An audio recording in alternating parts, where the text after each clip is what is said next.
Hi friends! Welcome back to my channel Dhanashree kitchen blogs.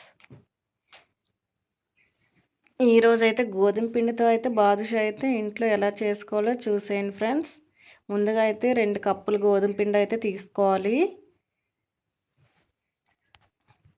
అలాగే half cup పెరుగు అయితే ఫ్రెష్‌ది అయితే తీసుకోవాలండి. పంచదార 2 స్పూన్లు వేసుకోవాలి.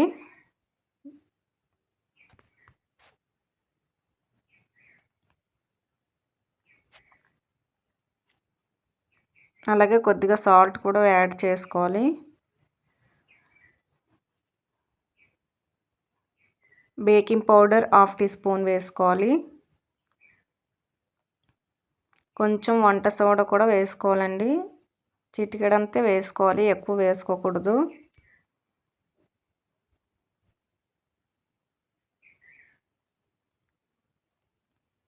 చూసారు కదండి. అలాగే 2 స్పూన్లు నెయ్యి కూడా వేసుకోవాలి.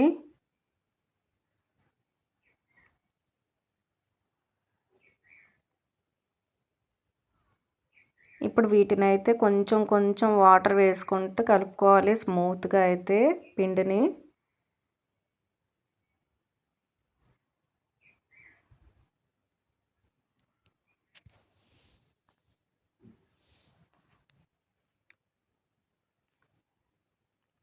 ఈ విధంగా అయితే ప్రెస్ చేసుకుంటూ కలుపుకోవాలి. మనం ఇంట్లో అయితే హెల్తీగా అయితే స్నాక్స్ అవి చేసుకోవచ్చండి. గోధుమ పిండితో అయితే ఇంకా చాలా రెసిపీస్ అయితే ఉన్నాయి.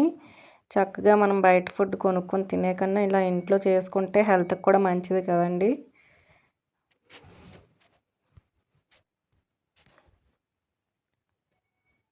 చూసారు కదండి, వాటర్ కూడా ఎక్కువేం పట్టవు. కొంచెం కొంచెం వేసుకుంటూ కలుపుకోవాలి. చూసారు కదండి, ఈ విధంగా అయితే కలుపుకోవాలి. ఇప్పుడు మళ్ళీ కొంచెం నెయ్యి వేసుకొని మొత్తం కలిపి చక్కగా కలుపుకోవాలి నెయ్యి వేసుకొని. ఇప్పుడు దీన్ని అయితే మూత పెట్టుకొని హాఫ్ అన్ అవర్ అయితే పక్కన పెట్టేసుకోవాలి.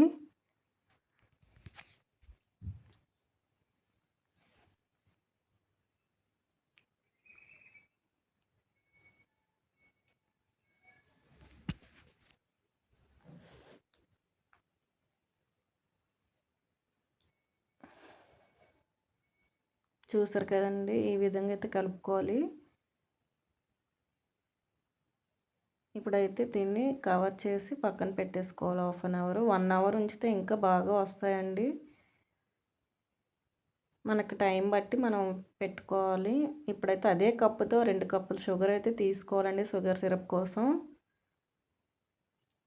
మనం స్వీట్ తక్కువ తింటే తక్కువ కూడా చేసుకోవచ్చండి. కరెక్ట్గా వేయాల్సిన అవసరం లేదు. అదే కప్పుతో 2 కప్పులు వాటర్ వేసుకోవాలండి.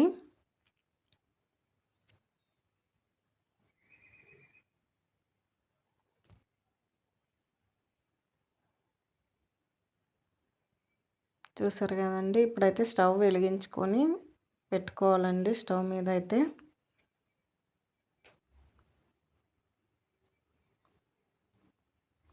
మనకి హాఫ్ అన్ అవర్లో అయితే షుగర్ సిరప్ రెడీ అయిపోతుందండి.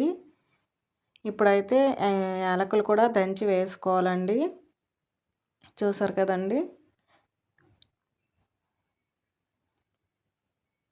పిండి కూడా మనకి రెడీ అయిపోయింది. చూసారు కదండి, ఆ విధంగా అయితే రావాలి. అలా వస్తేనే మనకి బాదుషా అనేది బాగా వస్తుందండి. ఇప్పుడైతే బాదుషా అయితే రెడీ చేసేసుకుందాం. చూసారు కదండి, మరీ గట్టిగా అయితే ప్రెస్ చేయకూడదు. అలా రౌండ్గా చేసుకొని జస్ట్ ప్రెస్ చేసి హోల్ చేసేయడం అండి. మరీ గార్లిక్ చేసేటట్టు కాదు, నార్మల్గా చేసుకోవాలి. చూసారు కదండి, ఈ విధంగా అయితే ప్రెస్ చేసుకోవాలి. ఇప్పుడు వీటిని అన్నిటిని కూడా పిండి అంతా కూడా ఇలా చేసేసుకోవాలి. చేసి పక్కన పెట్టేసుకోవాలి ఫ్రెండ్స్.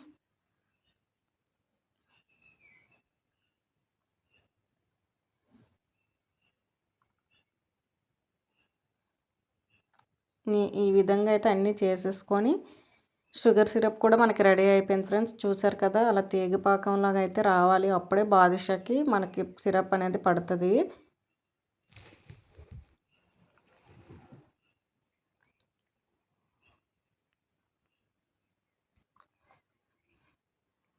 ఇప్పుడైతే షుగర్ సిరప్ అయితే పక్కన పెట్టేసుకొని మూత అయితే పెట్టుకోవాలండి. ఇప్పుడు ఒకవైపు ఆయిల్ కూడా హీట్ చేసుకోవాలి. మీడియం ఫ్లేమ్లో పెట్టుకోవాలండి. హై ఫ్లేమ్లో పెడితే మాడిపోతాయి, వేగవు, లోపలైతే ఉడకదు. ఇప్పుడు బాదుషాని అయితే ఒక్కొక్కటిగా అలా వేసుకోవాలి ఫ్రెండ్స్. చూసారు కదండి, ఈ విధంగా అయితే వేసేసుకోవాలి. మనకి పైకి తేలినంత వరకు మనమైతే గరిటె పెట్టి కదపకూడదండి. పైకి తేలాక అప్పుడు మనం కదపాలండి.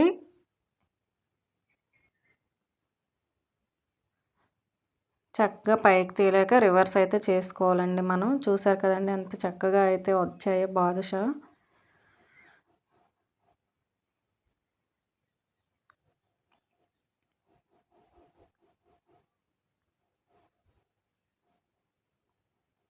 ఈ విధంగా అన్నీ ఫ్రై చేసేసుకోవాలండి.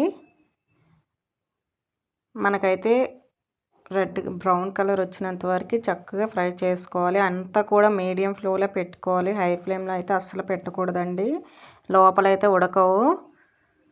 చూసారు కదండి, ఈ విధంగా అయితే సరిపోతుంది. ఇప్పుడైతే షుగర్ సిరప్లో అయితే వేసేసుకోవాలి ఫ్రెండ్స్.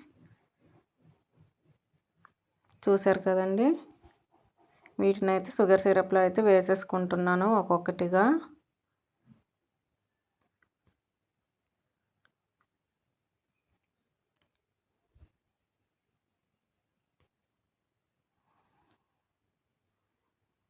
చూసారు కదండి, ఈ విధంగా అన్నీ అయితే వేసేసుకున్నాను షుగర్ సిరప్లో. ఎంత చక్కగా వచ్చాయి చూసారు కదండి.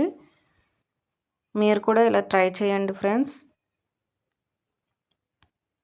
మీకు గనుక నా వీడియో నచ్చినట్టయితే ప్లీజ్ లైక్, సబ్స్క్రైబ్, కామెంట్ చేయండి ఫ్రెండ్స్. Bye friends.